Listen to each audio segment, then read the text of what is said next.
Welcome to the Balaji classes. आज की जो क्लास है वह है इससे पहले की क्लास जो साइंस की थी उसका दूसरा पार्ट है ये, और यूपी पीसीएस 2020 की जो सीरीज़ चल रही है उसका ये अगला पार्ट है। मैं आपके लिए कोशिश कर रहा हूँ कि छोटी छोटी वीडियो आपको देता रहूँ जिससे आपकी समग्र तैयारी हो सके और हर एक क्वेश्चन आपको सही से समझ में आ सके। वीडियो स्टार्ट करते हैं। वीडियो आप देखिए, अगर आपको पसंद आती है तो लाइक करना मत भूलिएगा। चैनल पर नए हैं तो सब्सक्राइब करके बेल आइकन दबा दीजिए। चलिए वीडियो स्टार्ट करते हैं। पहला क्वेश्चन आप यहाँ पर देख रहे हैं। पहला क्वेश्चन दिया हुआ है, मानव शरीर में सबसे छोटी ग्रंथि कौन है? तो इसका आंसर हो जाएगा पिट्यूटरी ग्रंथि, यानी मानव शरीर की सबसे छोटी ग्रंथि पिट्यूटरी ग्रंथि है। तो अगर सबसे छोटी पिट्यूटरी ग्रंथि है तो सबसे बड़ी कौन सी है? तो सबसे बड़ी जो ग्रंथि है उसको बोलते हैं यकृत। सबसे बड़ी ग्रंथि है यकृत। अब कुछ टर्म मैं आपको बता दूं इस क्वेश्चन को अच्छे से समझने के लिए। यहाँ पर आप देखेंगे पहली चीज़ तो आपका आंसर यहाँ पर डी है, और मैंने आपको बताया सबसे छोटी और यकृत सबसे बड़ी ग्रंथि है। यकृत सबसे बड़ी ग्रंथि है। ये बात आपको इतनी तो समझ में आई होगी। इसके बाद कुछ टर्म मैं यहाँ पर लिख के दिखा रहा हूँ, उसको आप देखिएगा। सबसे पहले तो बात करते हैं स्कल की, उसके बाद बात करते हैं स्फेनॉइड की। ये क्या चीज़ें हैं ये अभी मैं आपको बताता हूँ। उसके बाद बात करते हैं पैलेट की, PALATE, पैलेट की। इसके बाद अगर हम बात करते हैं वो है ब्रेन। इसके बाद अगर हम बात करते हैं तो इनके वेट की, तो हम अभी ये भी देखेंगे इनके वेट की, यानी इनका जो वजन क्या है। तो मानव शरीर में सबसे छोटी ग्रंथि पीयूष ग्रंथि, जिसे हम पिट्यूटरी ग्रंथि कहते हैं, यह स्कल जिसे कपाल बोलते हैं कि स्फेनॉइड एक हड्डी होती है। स्फेनॉइड है, ये एक हड्डी होती है। इसमें एक गड्ढा होता है जिसे बोलते हैं सेला टर्सिका, जिसे बोलते हैं सेला टर्सिका। सेला टर्सिका, इस सेला टर्सिका नामक गड्ढे में यह उपस्थित होती है। इसके अलावा यह तालु जिसे बोलते हैं पैलेट, जिसे बोलते हैं पैलेट, पैलेट और ब्रेन या मस्तिष्क इसके अधर तल के मध्य में रहती है। इसके अधर तल के मध्य में रहता है क्या? पीयूष ग्रंथि या पिट्यूटरी ग्रंथि। अब बात करते हैं इसके वेट की। तो ये क्या होता है, इसमें एक छोटा सा वृत्त होता है, वृत्त छोटा सा, जिसको बोलते हैं इनफंडिकुलम। इनफंडिकुलम, उसके बीच में जो मस्तिष्क है और पैलेट के अधर तल के यह मध्य में रहता है पिट्यूटरी ग्रंथि। बात करते हैं इसके वेट की। तो इसके वेट की हम बात जहाँ करें तो इसका वेट हम देखते हैं, तो इसका भार, किसका भार? पिट्यूटरी ग्रंथि का। इसका भार होता है 0.6 ग्राम, 0.6 ग्राम। और बात करते हैं यकृत। तो यकृत जो कि मानव शरीर की सबसे बड़ी ग्रंथि है, और इसका वजन होता है, इस यकृत का वजन होता है 1.5 से 2 किलो के आसपास। तो इस प्रकार से पूरा क्वेश्चन आपको समझ में आ गया होगा। आई होप ये क्वेश्चन आपको समझ में आया होगा, और इसी तरीके से मैं हर एक क्वेश्चन को, उससे रिलेटेड हर एक फैक्ट को आपको बताता रहूँगा। तो पूरी वीडियो आप ध्यान से देखिएगा, आपके एक एक क्वेश्चन बहुत अच्छे से तैयार हो चुके होंगे। अगला प्रश्न, अगला प्रश्न आप देख रहे हैं, पूछा हुआ है एंजाइम्स मूलतः क्या हैं? तो एंजाइम्स मूलतः एक प्रोटीन होते हैं। ऑप्शन सी इस प्रश्न का सही आंसर हो जाएगा। अब बात करते हैं एंजाइम जब मूलतः प्रोटीन होते हैं तो इनका निर्माण कैसे होता है? तो इनका निर्माण नाइट्रोजन और अमीनो अम्ल के मिलने से होता है। नाइट्रोजन और अमीनो अम्ल, नाइट्रोजन और अमीनो अम्ल को जब मिलाते हैं तो इनके मिलने से एंजाइम का निर्माण हो जाता है। इसके बाद हम बात करते हैं एंजाइम क्या होते हैं? तो एंजाइम एक पाचक रस होते हैं। क्या होते हैं? पाचक रस। जो हम खाना खाते हैं उसके डाइजेशन में ये हेल्प करते हैं, जो पाचन क्रिया को सुगम बनाते हैं। और कुछ एंजाइम की हम यहाँ पर बात कर लेते हैं। जैसे आप जानते हैं टाइलिन, जैसे मैं बताता हूँ आपको, टाइलिन, यहाँ पर देखते हैं टाइलिन। तो टाइलिन भी एक एंजाइम है। माल्टेज ये भी एक एंजाइम है। मल्टेज के अलावा HCl जिसे हम हाइड्रोक्लोरिक एसिड बोलते हैं, HCl, रेनिन, पेप्सिन, पेप्सिन के अलावा एमाइलेज, लाइपेज, एमाइलेज,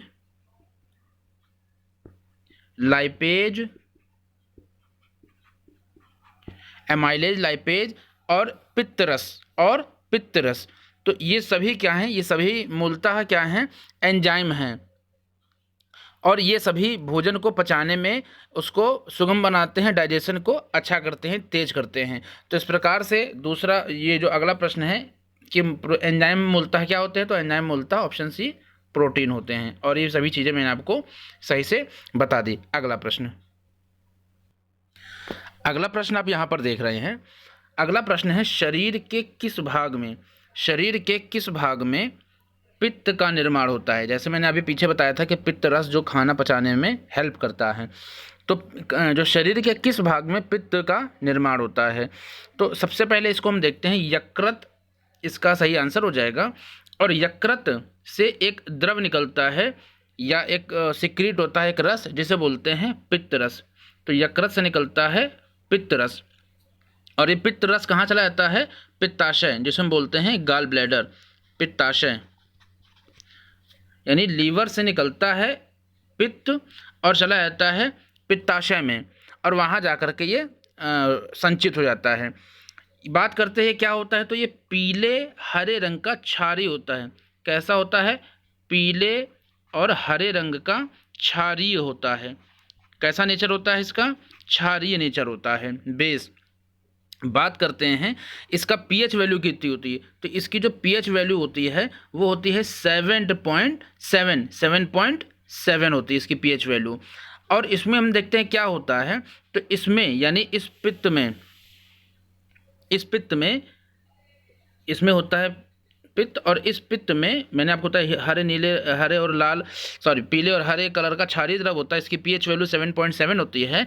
और इस पित्त में जल यानी पानी की मात्रा कितनी होती है? 85% पानी की मात्रा होती है।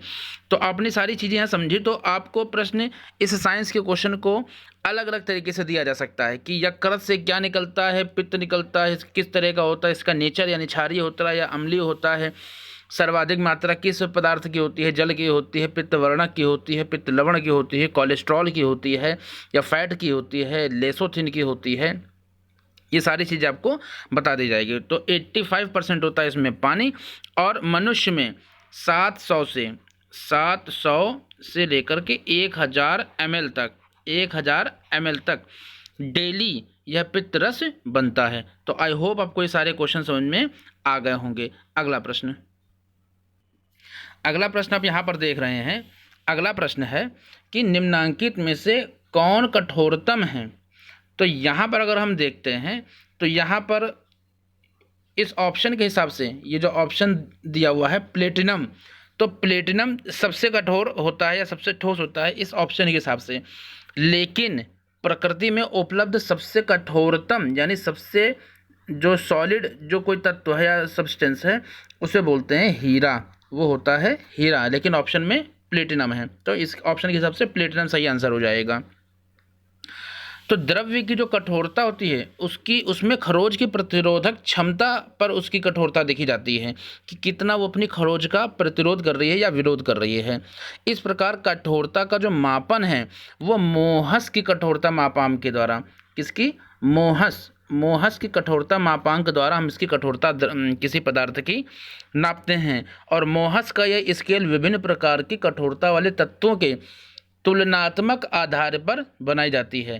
हीरा की कठोरता 10 होती है। कितनी होती है? 10 होती है। लेकिन यहाँ सबसे ठोस तो होता है हीरा, लेकिन इस ऑप्शन के हिसाब से ऑप्शन ई सही है इस प्रश्न का सही आंसर। अगला प्रश्न है कि परमाणु की नाभिक में होते हैं, तो परमाणु की नाभिक में क्या होते हैं? तो हम यहाँ पर ऑप्शन देखेंगे। परमाणु की नाभिक में होते हैं ऑप्शन सी प्रोटॉन तथा न्यूट्रॉन। ऑप्शन सी इस प्रश्न का सही आंसर हो जाएगा। बात करते हैं तो अगर आपने देखा कि मान लीजिए कोई परमाणु है तो इस परमाणु का जो नाभिक है यहाँ पर प्रोटॉन और प्लस न्यूट्रॉन, प्रोटॉन पॉजिटिव होता है, P फॉर पॉजिटिव, और इस N फॉर नो चार्ज, यानी न्यूट्रॉन उदासीन होता है, न्यूट्रल होता है, इस पर कोई चार्ज नहीं होता है, इसलिए N फॉर नो चार्ज। और जो इलेक्ट्रॉन होते हैं ये इसके बाहरी कक्षा में चक्कर लगा रहे होते हैं, और इलेक्ट्रॉन जो होते हैं निगेटिव होते हैं, प्रोटॉन पॉजिटिव होते हैं, इलेक्ट्रॉन निगेटिव होते हैं, और न्यूट्रॉन पर कोई चार्ज, नो चार्ज होता है। और जो परमाणु है, परमाणु के केंद्र में एक नाभिक होता है, जैसे ये, तो परमाणु के केंद्र में एक नाभिक होता है, इसी नाभिक में प्रोटॉन और न्यूट्रॉन रहते हैं। तो इस प्रश्न का सही आंसर हो जाएगा ऑप्शन सी। इसके अलावा इलेक्ट्रॉन नाभिक के चारों ओर चक्कर लगाता है, जो बंद कक्षा होती है उन बंद कक्षाओं में चक्कर लगाते हैं, और इस पूरे परमाणु का या परमाणु का समस्त भार परमाणु के केंद्र में होता है, परमाणु के केंद्र में होता है। आई होप आपको क्वेश्चन समझ में आया होगा। अगला प्रश्न, अगला प्रश्न आप देख रहे हैं कि धातुओं के टुकड़ों को टाँका लगाने वाला या सोल्डर करने वाला मिश्रण होता है, तो होता है इसका ऑप्शन बी, टिन और सीसा। टिन और सीसा, इसका मिश्रण से हम धातुओं के टुकड़ों को सोल्डर या टाँका लगाते हैं। बात करते हैं कि मिश्रण में कितना, क्या इसका मिश्रण का क्या है हिसाब किताब। तो जो सीसा होता है, इस सीसे का परसेंटेज होता है इस मिश्रण में 68%। और बात करते हैं टिन की, तो इस टिन का मिश्रण कितना होता है 32%।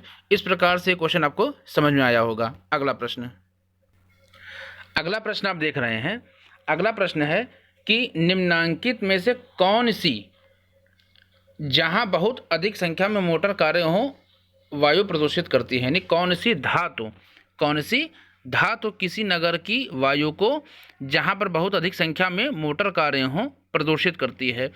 तो ये क्वेश्चन थोड़ा सा इनकरेक्ट लिखा हुआ है, तो मैंने आपको बता दिया। तो बात करते हैं कि जीवाश्म ईंधन से चलने वाले जो वाहन हैं या जो मोटरसाइकिलें, जो व्हीकल्स हैं, तो पर्यावरण को प्रदूषित करते हैं। और इंजन होता है, तो ईंधन के भंजन से या उसको जब जलाता है तो उसके फलस्वरूप शीशा पाया जाता है। धुएं में क्या पाया जाता है, शीशा पाया जाता है। क्या पाया जाता है, शीशा पाया जाता है। तो इस प्रश्न का सही आंसर हो जाएगा शीशा।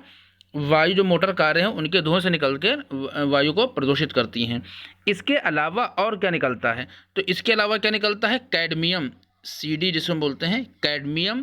कैडमियम के अलावा iron, Fe, silica, zinc, tin, ये सभी पदार्थ इससे निकलते हैं। लेकिन वायु को प्रदूषित कौन करता है, मानव के लिए जो हानिकारक है वह है शीशा। तो इस प्रकार इस प्रश्न का सही ऑप्शन हो जाएगा ऑप्शन सी, सीसा।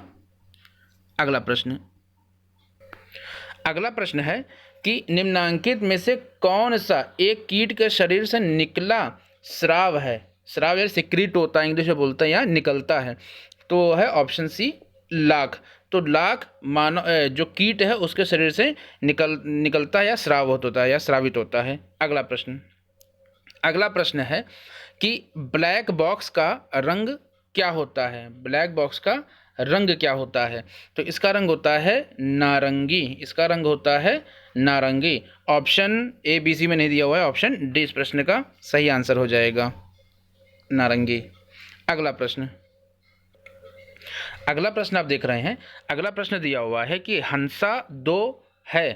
हंसा 2 है, तो हंसा 2 क्या है, एक प्रशिक्षण यान है। हंसा 2 एक प्रशिक्षण यान है जिस पर 2 सीटर प्रशिक्षण यान है, और इसका निर्माण DRDO ने किया था। यह एक बहुत प्राचीन यान है जिससे जो प्रशिक्षण के लिए इसका उपयोग किया जाता है। अगला प्रश्न, अगला प्रश्न है कार्य का मात्रक है, तो कार्य का मात्रक है जूल। इस प्रकार इस प्रश्न का सही आंसर हो जाएगा ऑप्शन A, जूल। कार्य का मात्रक जूल है। इसके अलावा और भी ऑप्शन दिए हुए हैं, तो जैसे यहाँ पर क्या दिया हुआ है, अगला ऑप्शन जैसे जूल, तो ये तो ऑप्शन A हो गया। इसके अलावा डाइन, आप देख रहे हैं यहाँ पर डाइन, तो डाइन किसका मात्रक होता है, डाइन मात्रक होता है, डाइन मात्रक होता है आपका बल का। डाइन किसका मात्रक होता है, डाइन मात्रक होता है बल का। वाट किसका होता है, तो वाट होता है शक्ति का मात्रक। वाट किसका मात्रक होता है, वाट होता है शक्ति का मात्रक। न्यूटन भी बल का मात्रक होता है। इस प्रकार आपका ऑप्शन ए ऊपर जो कार्य की मात्रा क्या होता है, तो कार्य का मात्रक होता है जूल। अगला प्रश्न है रेडार का या रडार का प्रयोग किया जाता है। तो रडार का प्रयोग किस लिए किया जाता है? ऑप्शन सी, रेडियो तरंगों द्वारा वस्तुओं की उपस्थिति तथा उसकी अवस्थिति के बारे में पता लगाना। अब अगर बात करते हैं रडार है क्या, इसकी फुल फॉर्म क्या होती है, तो रडार की फुल फॉर्म होती है रेडियो डिटेक्शन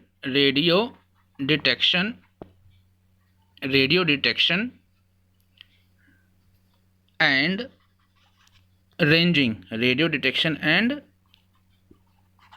रेंजिंग। तो इसकी फुल फॉर्म होती है। और ये किस प्रिंसिपल पर वर्क करता है, तो ये इको प्रिंसिपल पर वर्क करता है। किस पर वर्क करता है? इको प्रिंसिपल पर वर्क करता है। इसके अलावा इसकी सहायता से क्या करते हैं, जो वायुयान चालक होते हैं वो क्या करते हैं, रास्ते में उसके आने वाली चाहे पहाड़ हैं या मीनारें हैं, बिल्डिंग्स होती हैं, है ना, या बादल आदि का सब पता लगाते हैं और वायुयान चालक को इसकी खबर हो जाती है और उस हिसाब से जहाज़ को अप एंड डाउन करके वो चलाता है। इसके अलावा जो मौसम विभाग इसकी भविष्यवाणी करते हैं, कौन करता है? मौसम की जानकारी मौसम विभाग के द्वारा लोग इसकी की जाती है। तो इस प्रकार से इसका ऑप्शन सी सही आंसर हो जाएगा। क्या हो जाएगा ऑप्शन इसका? रेडियो तरंगों द्वारा वस्तुओं की उपस्थिति तथा अवस्थिति का पता लगाना। आई होप आपको क्वेश्चन समझ में आया होगा। अगला प्रश्न है हीरा चमकदार दिखाई देता है। तो हीरा चमकदार हमें दिखाई देता है, इस प्रश्न का ऑप्शन सी सही आंसर हो जाएगा। सामूहिक या पूर्ण आंतरिक परावर्तन के कारण हीरा हमें चमकदार दिखाई पड़ता है। इसका अपवर्तनांक बहुत होता है। तो इसका अपवर्तनांक कितना होता है? इसका अपवर्तनांक होता है 2.4 और इसका क्रिटिकल एंगल या इसका क्रांतिक कोण होता है 24 डिग्री, जिससे यह हमें बहुत अधिक चमकदार दिखाई पड़ता है। अगला प्रश्न है पोलियो का वायरस शरीर में प्रवेश करता है। तो पोलियो वायरस शरीर में प्रवेश करता है, ऑप्शन बी, दूषित भोजन व जल से पोलियो वायरस शरीर में प्रवेश करता है। और यह बच्चे का शरीर में नाक व मुंह के माध्यम से प्रवेश कर जाता है जब बच्चे दूषित जल या भोजन से का इस्तेमाल करते हैं।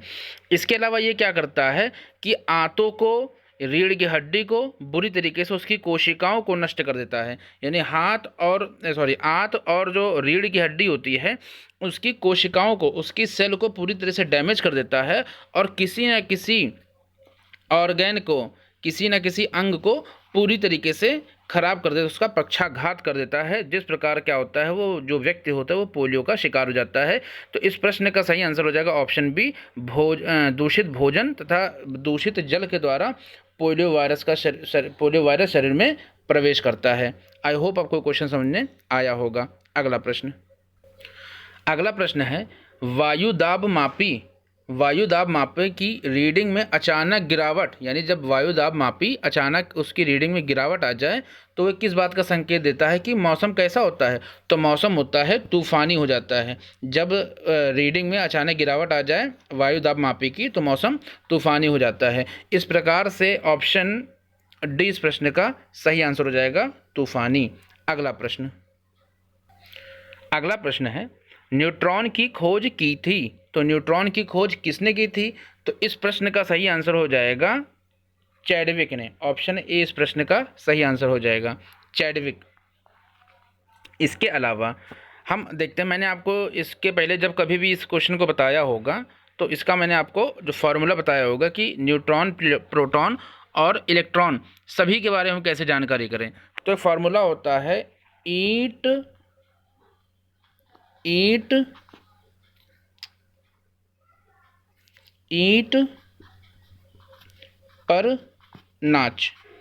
पर नाच।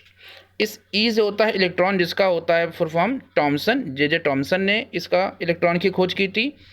प्रोटॉन की थी रदरफोर्ड ने और न्यूट्रॉन की थी जेम्स चैडविक ने। तो इस प्रश्न का सही आंसर हो जाएगा चैडविक, ऑप्शन ए।